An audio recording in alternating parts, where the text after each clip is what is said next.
Labdien! Latvijā top jauna daudz simtu miljonu schēma, kā izshēmot naudu no Latvijas iedzīvotājiem. Tātad biedrība tiesiskums.lv mēģinās atgūt OIK, bet viņa to OIK mēģinās atgūt no valsts, tātad Latvijas iedzīvotājiem, Latvijas nodokļu maksātājiem, ne jau no politiķiem vai uzņēmumiem, kuri ir vainīgi pie šīs schēmas.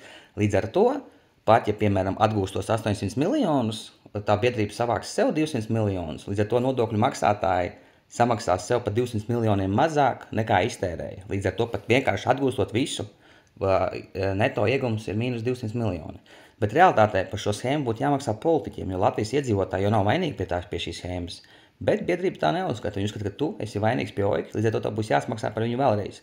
Ja tu domā, ka šī būtu jāatgūst nauda no politiķiem, pievienojas mums, un kādi vēl zemūdens akmeņi slēpjas šī līgumā? Tātad, parakstot līgumu, cilvēks apņemās pildīt visas misijas vai uzdevumus, ko sniegs biedrība. Līdz ar to visās vēlēšana iniciatīvās vai protestos būs obligāti jāpiedalās. Un, ja līgumu parakstīties to nedara, viņš pārkāpis līguma nosacījumus ir. Un iespējams, ka viņam nemaz tā nauda pēc tam, ko atgūs, nepienākās, visu savāks biedrība.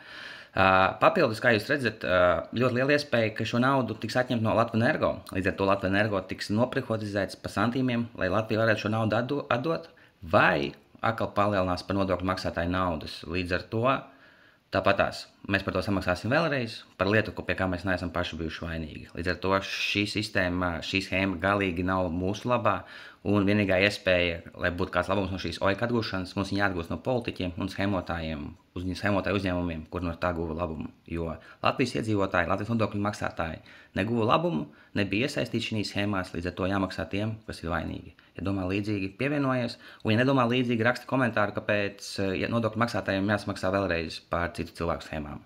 Paldies!